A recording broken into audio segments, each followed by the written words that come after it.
Hachamim nous disent qu'au moment où on prie, il faut dire à Hachem, écoute-moi Hachem, donne-moi la main, accompagne-moi et s'il le faut, prends-moi dans tes bras. J'ai besoin de ton aide, j'ai besoin que tu me guides et que tu me canalises. Aide-moi, j'erre d'un endroit à l'autre, je ne sais plus quelle décision prendre. Aide-moi à m'ouvrir toutes les portes et de lui parler comme on parle à un papa ou une maman. Je vous assure que si on parle de cette manière, Hachem vient à ton aide et il te prend par la main et ensuite il te prend sur ses bras. Et c'est ça, si vous voulez, la beauté et la grandeur du mois de Elul. Rabbi Akiva, il nous enseigne dans les Mishnayot quelque chose de très très beau. Il dit Hachem est notre papa, mais aussi il est comparable à un mikvé, le mikvé d'Israël.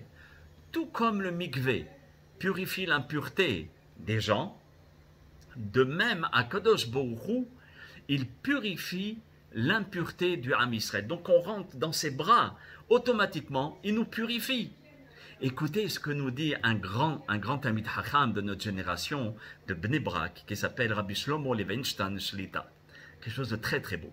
Il explique les paroles de Rabbi Akiva en rapportant le Rambam, Rabbi Moshe ber Maimon.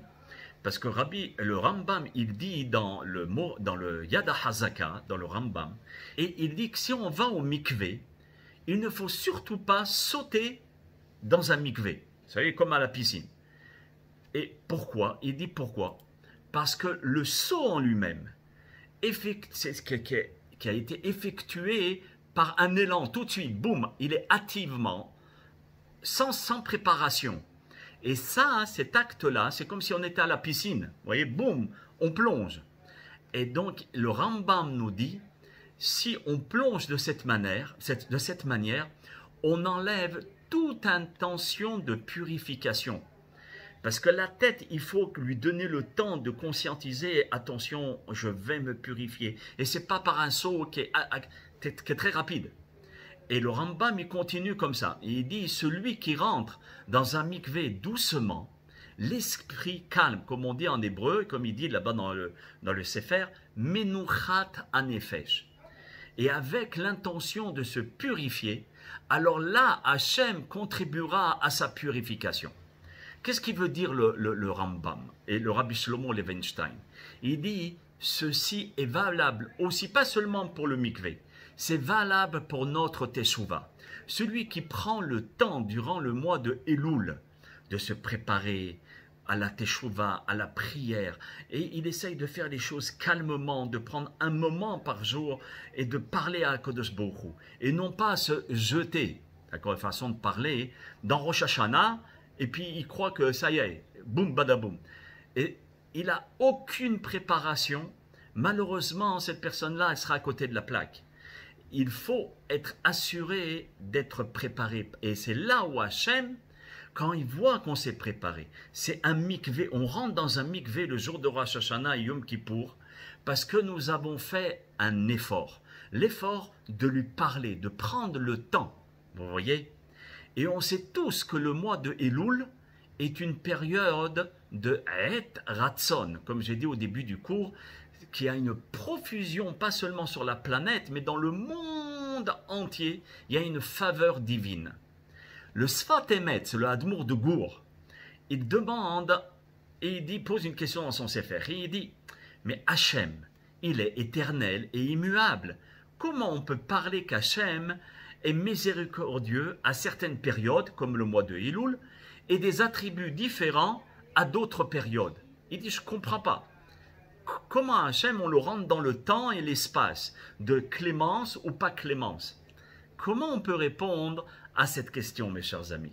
À vous la parole. Puisque oui. Maintenant, Hachem, il a créé son monde. Il ne faut pas croire que maintenant, il a créé son monde et il est parti. Il s'investit dans ce monde. À chaque instant, puisqu'il crée, comme tu as dit, à chaque moment et à chaque instant, il renouvelle de nouveau les choses de la matière. Donc à chaque fois, il est dans son monde.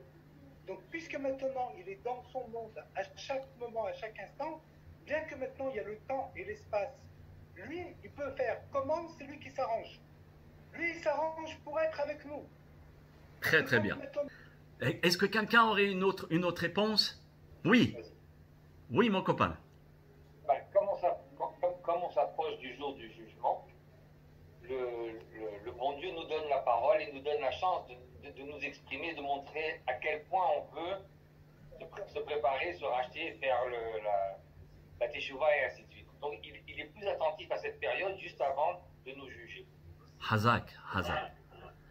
Alors, c'est une autre réponse. Ça veut dire que toi, tu dis c'est par rapport à Hachem qui est plus attentif. La parole, la réponse de Fredj, c'était c'est relatif. C'est relatif par rapport à nous. Ça ne change pas la conduite d'Hachem. Mais c'est nous qui réveillons une certaine miséricorde. C'est ça, Freddy, hein? C'est ce que tu voulais dire. C'est ça. Donc, cela veut dire que les deux réponses sont complémentaires. Le Hadmour de Gour, il va prendre les deux réponses qu'on vient d'entendre et il nous explique que de tout faire pour se connecter avec la miséricorde. Dans le monde, il y a une miséricorde qu'Akadosh Baruch Hu, il envoie. Il y a un flux, d'accord, de miséricorde d'Akadosh Baruch Hu. Il l'a mis, comme il a dit Freddy, d'accord, chaque jour, à chaque seconde, il y a cette miséricorde. C'est à nous connecter et nous devons effectuer tout ce qui est en notre pouvoir pour faire de nous des réceptacles adéquats en mesure de recevoir tous les bienfaits de la miséricorde et la miséricorde d'Akadosh Baruch Hu. Et comme on avait dit la semaine dernière, c'est de faire, comme tu as dit, Mordechai, faire un effort. Faire l'effort de parler à Akadosh Baruch Hu. Par cet effort-là, qu'est-ce qu'on fait? Le Hadmour de Gour, il dit, tu ouvres une porte de miséricorde et à ce moment-là, tu reçois toute la miséricorde. Il y avait un élève qui avait demandé à un grand Tamid Hacham qui s'appelait Rabbi Nathan Meir Varfolgel. C'était le Rosh Yeshiva de Lakewood, grand Tamid Hacham. Et il lui pose cette question-là. Il dit, écoute, Rabbi, quel chemin il faut emprunter pour réussir le mois de Elul? Alors Rabbi Nathan Meir, il lui répond de cette manière. Il lui dit, écoute-moi bien, moi j'ai reçu de mes maîtres, et mes maîtres ont reçu de leurs maîtres, et ainsi de suite, jusqu'à Moshe Rabbeinu, quand il était au mont Sinaï, il a reçu d'Akadosh Baruch Hu. Qu'est-ce qu'il a reçu? Écoutez bien les amis, que tous ceux qui fournissent des efforts durant cette période, ils obtiendront l'aide divine pour toute l'année. Et ça, c'est une Kabbalah, ça veut dire un message que nous avons reçu d'Hashem Yitbarach au mont Sinaï. Il n'existe aucune potion, le Rav il continue, aucune potion magique, aucun truc, c'est sûr qu'il y a des ségoulas, mais tu sais, des trucs bizarroïdes. Il avait l'habitude de dire que aucune goutte de sueur, aucun effort n'est perdu. Il est rentabilisé pendant l'année. Et donc, ça revient au cours de la semaine dernière où je vais parler l'importance de l'effort. Le résultat, c'est pas là l'importance. Le résultat, parfois on peut être déçu. Regarde, j'ai fait tant d'efforts. Un patron, qu'est-ce qu'il regarde? Il ne regarde pas l'effort. Il regarde le résultat. À Kadosh Baruch Hu, c'est tout le contraire. Il regarde l'effort. Les résultats, c'est pas important. Parce qu'on a tout essayé de ce qui était en notre pouvoir et nos facultés pour recevoir ce flux de brachot et de se transformer en réceptacle à travers la tchouva, la prière, de prendre ce balai matin, midi et soir. Vous savez, mes chers amis, on nous enseigne dans la première Mishnah de Rosh Hashanah. Normalement, la première Mishnah de Rosh Hashanah, elle aurait dû parler de Rosh Hashanah. Eh bien, notre surprise, elle ne parle pas seulement de Rosh Hashanah. Regardez ce qu'elle nous dit dans les premiers chapitres. Elle nous dit que chaque année, les éleveurs des troupeaux, d'accord, devaient faire le compte de leurs bêtes qui étaient nées jusqu'au premier Elul. C'est-à-dire de l'année qui est passée, ils font tout le décompte jusqu'au premier Elul. Puis, qu'est-ce qu'ils devaient faire? Ils devaient prélever une bête, ça s'appelle le Maaser Behema. Ils devaient prélever une bête sur 10 et ensuite l'offrir au Kohen. Et après cette date, eh ben, commençait la nouvelle année. Donc c'est un repère pour nous dire que c'est la première, que c'est l'année. Mais non, le Hatam Sofer, il pose une question, il dit, mais qu'est-ce que cet enseignement a à faire dans Rosh Hashanah? Quel est le lien du Maaser Behema, la dîme des animaux, avec Rosh Hashanah qui est destiné à la Teshuvah? L'un c'est la Teshuvah et l'autre c'est le Maaser des animaux. C'est quoi le lien? Celui qui me donne la réponse, waouh, il est fortiche. Allez-y, à vous la parole. Par le Maguid de Koznitz, Zecher Tzadik Kadosh Lebracha. Lui, il dit, il y a une allusion extraordinaire entre le Maaser Behema, c'est-à-dire la dîme des animaux, et la Teshuvah. Il dit, c'est lié à l'effort de chacun, comme on a dit que c'était un effort, c'est lié à l'effort de chacun pendant le mois de Elul d'extirper, d'essayer de s'efforcer, de prélever de son cœur la bestialité qui est attachée à lui et qui a pris le dessus malheureusement pendant toute l'année. Alors pendant la période de Elul, qu'est-ce qu'on va faire? On va prendre cette bestialité et on va la jeter, on va la travailler, on va essayer d'être mieux de ce qu'on était pendant l'année. C'est pas beau cette explication, mes chers amis? C'est magnifique, hein? C'est vraiment magnifique.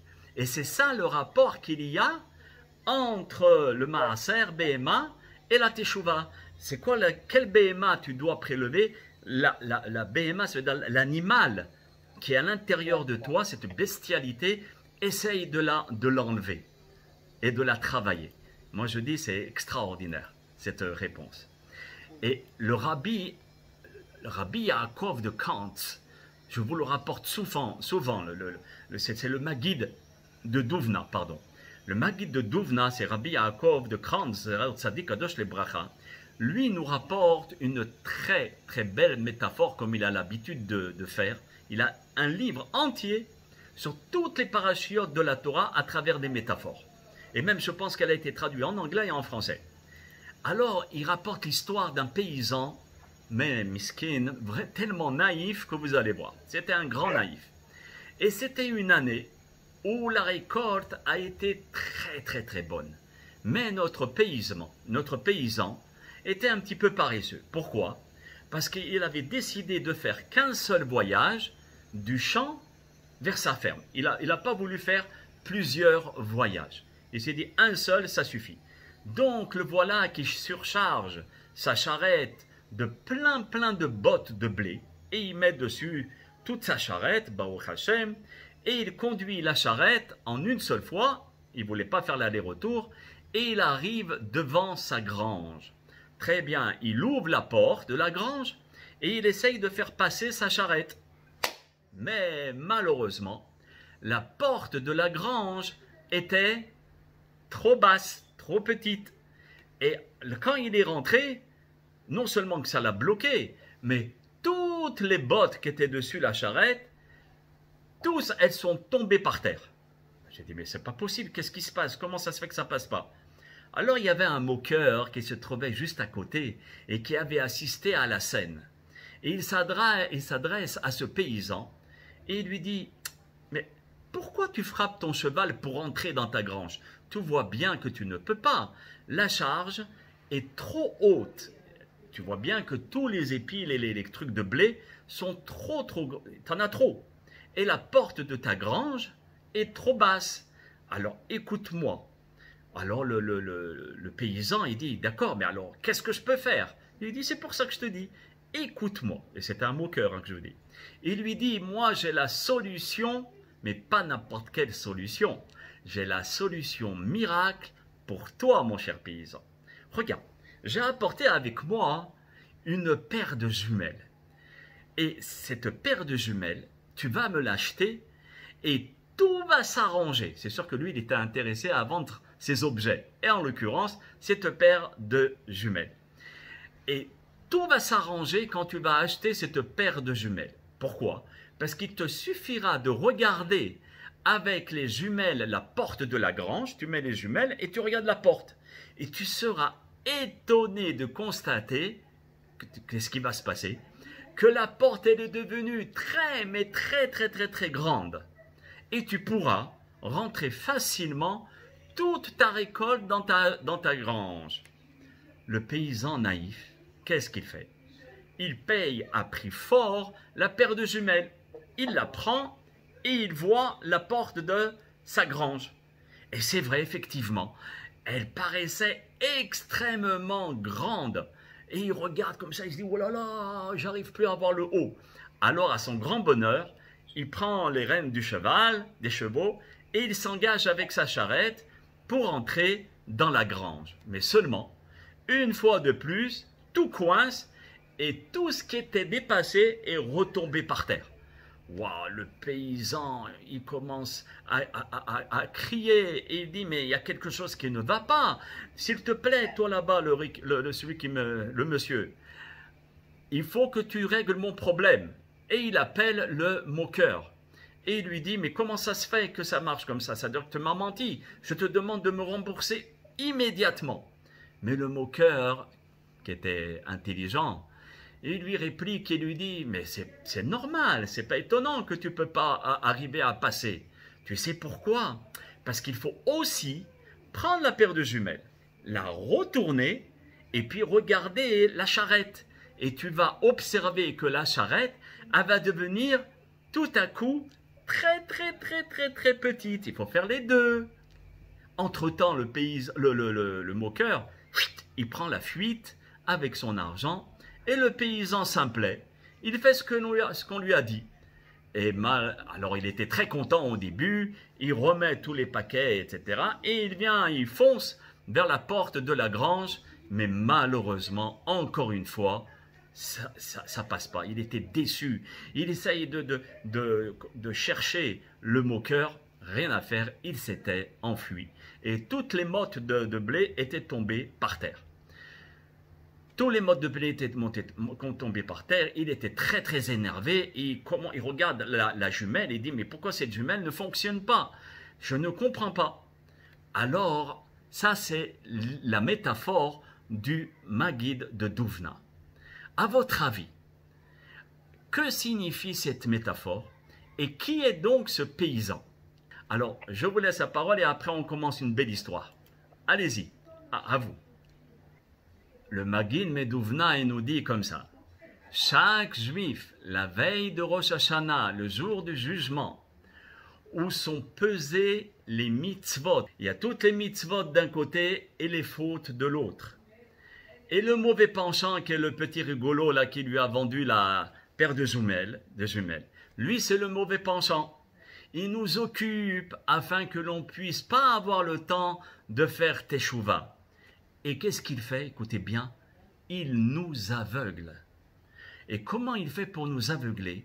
Il change les données en posant sur nos yeux une paire de jumelles qui dit, soi-disant Zahmet, qu'elle est miraculeuse d'un côté, d'accord, elle a grandi, et de l'autre, elle rapetit d'une manière considérable. Et ça veut dire quoi? La porte de la miséricorde, nous on va essayer de la grandir. On va regarder la paire de jumelles, waouh, la porte de miséricorde et du pardon. Donc il n'y a pas de souci, à Kadosh Baruch Hu, les miséricordieux, j'ai pas d'effort à faire. De toute façon, elle est tellement grande cette porte qu'il n'y a pas de souci. Et ensuite, qu'est-ce qu'on fait? On tourne la jumelle et on regarde les mottes. Et ça, c'est comparable aux fautes. Donc, on diminue les fautes que nous faisons, qui sont les bottes de foin, au point que nos fautes passent presque inaperçues. Avec une telle vision, il nous semble évident que notre charrette, qui est malheureusement remplie de fautes, où il y a des fautes, on faute dans l'année, alors on pense que c'est évident qu'elle pourra passer largement la porte de miséricorde qui est immense. Et il faut donc urgemment prendre les bonnes décisions et pas compter sur les etzot, sur les conseils du Yetzer Hara. Pourquoi? Parce qu'il ne faut pas se faire piéger. D'un côté, il faut regarder les choses comme il le faut. Notre devoir, c'est d'examiner justement notre situation telle qu'elle. Pas augmenter nos mitzvot, ni nos averot, de comprendre que tant on s'investit alors à ce moment-là, il faut juger les choses à leur juste valeur. Pas minimiser les fautes et pas faire agrandir la porte de miséricorde. La porte de miséricorde, elle est là. Mais nos fautes, il ne faut pas commencer à les minimiser. Et pour cela, on travaille 4 choses. Et là, on pourra avoir la vraie vue de ce qui se passe dans le monde. Et comme on a dit souvent, c'est quoi les 4 clés qu'Akadosh Baruch Hu nous donne? 1. La teshuva, comme vous le savez. De 2. Le grand balai du nettoyage qui est la prière, matin, midi et soir. Même avec tes mots. On n'est pas obligé d'accord, tu utilises tes mots, ton cœur, tes tripes. Ensuite, de la tzedaka, tu mets des pièces à la tzedaka, peu importe le montant. Ici, Akadosh Baruch Hu, il ne va pas dire je veux $1 million, comme certains sont en train de demander. Non, pas du tout. Tu mets ce que tu peux. Et la 4e chose qui est très importante, c'est les ma'asim tovim. C'est quoi les ma'asim tovim? C'est les bonnes actions. Tu vois quelqu'un qui est un peu dans la panade, aide-le. Tu reçois un coup de fil, ne fais pas la sourde oreille. Vous savez la politique du singe. Et donc, à partir du moment où on fait ces 4 choses, notre charrette, elle passera directement cette porte de miséricorde. C'est un beau machal. Et en parlant, c'est un très beau machal, moi je me dis. Rabbin, moi j'ai vu autre chose dans ce machal. Alors vas-y, je t'écoute. C'est que le paysan qui voulait faire un seul voyage et remplir tout d'un coup et passer la porte, c'est comme le juif qui fait rien toute l'année. Et juste pendant le mois d'Elul, il dit je vais tout faire et je vais passer comme à rien. Et voilà, il se fait coincer parce qu'il dit non, tu peux pas faire du rattrapage. Même si c'est beau. Qu'est-ce que c'est beau. On peut pas faire du rattrapage. Il faut le faire toute l'année. Qu'est-ce que c'est beau. Hazak, Hazak, Baruch.